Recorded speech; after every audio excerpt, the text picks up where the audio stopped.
Midway through my pregnancy at 19 weeks, everything changed and definitely wasn't in the way that I imagined. I had heard so many stories about what pregnancy would be like, and they weren't very good. Negative stories about how I would feel being pregnant, especially the first and third trimester. Honestly, the first trimester, I felt great. You probably couldn't even tell that I was pregnant. Like, I would have headaches every now and again and fatigue, but outside of that, I felt like my normal self. Even before being pregnant, I always knew that I wanted to have a natural birth. Unmedicated vaginal birth, just make it a vibe, low lit lighting, music in a birthing center.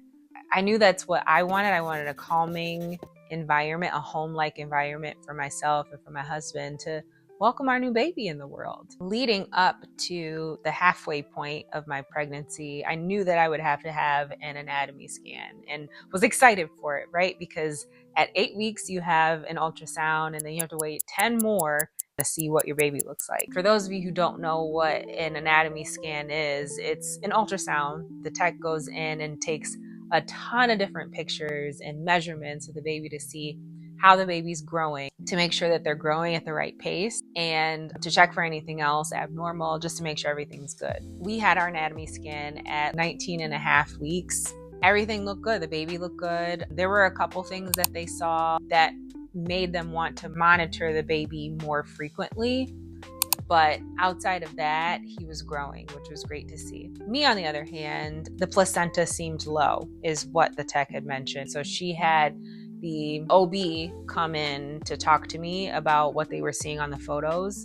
The OB that came in was a high-risk OB, which I didn't know at the time. She pretty much gave us the rundown about what condition I had and gave us the diagnosis of a placenta previa. For those of you who don't know what a placenta previa is, it's really just the placenta is sitting on top of the cervix.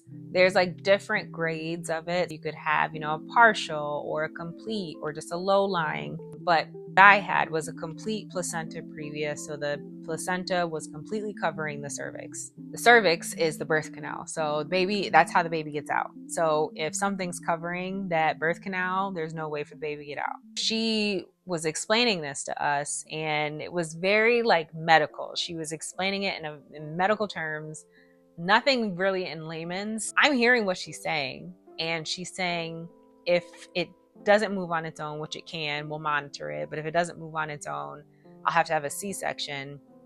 But it didn't register to me that this was like an actual problem. I knew in my heart that I was fine. So we were having this conversation as like a check the box, but it was unnecessary. My husband, on the other hand, he is probably more of a realist, but he was on his phone instantly looking up what placenta previa is, what the risks are, what it really means for our pregnancy and the birth. Doctors left the room, allowed me to clean up, put my clothes back on. He mentions, I just looked it up. It's saying that you're going to have a C-section. In my head, I'm like, no, it's not an issue. It's a non-issue. Like, we are not having a C-section.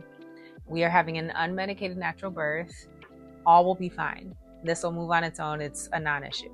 I want to say this was a couple days later. I got a call from my OB, which I'll mention. I had 2 OBs during my pregnancy. My first OB, we were not vibing. She was great for what she was, but the bedside manner, the emotionless care that she gave was just not for me. Needless to say, I changed my OB, but my OB at the time gave me the call as a follow-up for my anatomy scan to let me know, yes, I have a complete placenta previa, but she was very matter-of-fact about it. Also, in that conversation, listed all of the restrictions that I would have, like no strenuous activity, no working out, no heavy lifting, no sex. Things that I would do on a regular basis were things that I had to avoid. It wasn't until that moment that it truly set in. I had a high-risk pregnancy. I left that conversation distraught. I again had this vision of not just what I wanted the birth to be like, but how I envisioned the pregnancy to be. I definitely wasn't planning on jumping out of planes, but I wanted to live my normal life with my baby. I felt like at that moment, I would be walking on eggshells for the rest of my pregnancy, which I didn't want. All of the restrictions that they were putting on this pregnancy was to make sure that I didn't have any unnecessary bleeding. Bleeding is very common with the placenta previa. It's serious, it's dangerous. We don't want it to happen, but it does happen. To even take a step back, leading up to this anatomy scan, I had 2 bleeds already. One of which was very light, very minor. It was more of spotting, I should say. But the first one that we had was at like 10 weeks. I ended up going to the emergency room because we didn't know what was going on. All we knew was that bleeding shouldn't happen during pregnancy. So if it's happening, we were worried that, oh my God, we lost the baby. So we immediately went to the emergency room to check things out. We get there, they check the baby, check to make sure everything is okay. He was fine. He was great. I was okay. They mentioned that I had a UTI, gave me some medication for that, but it wasn't anything crazy. So they didn't know why I had the bleeding, but they knew in that moment that everything looked fine to them. Obviously, now that I've had my anatomy scan and I know I have placenta previa, now I know why I was bleeding. All of the restrictions, again, that they were saying I had, now that I knew that I had placenta previa, were just to make sure that that didn't happen again. After I had a chance to process and did some soul searching, had a conversation with my husband about it. As upsetting as it was to know that the one thing that you wanted to happen in your pregnancy and in the birthing room was at risk, it was hard, but I couldn't do anything about it. If you are watching this and you have placenta previa, just know that there's nothing you can do. You are going to think that there are ways that you can alleviate the situation. There are positions that you can put yourself in. There's medication that you can take. There's exercises that you can do. There's all of these things. I even went to an acupuncturist to see if I could get it to move, but it didn't. It didn't. I just want to say to you, and I'm even saying to myself, you can only control what you can control. The things that you can't, the things that are out of your hands, let it go.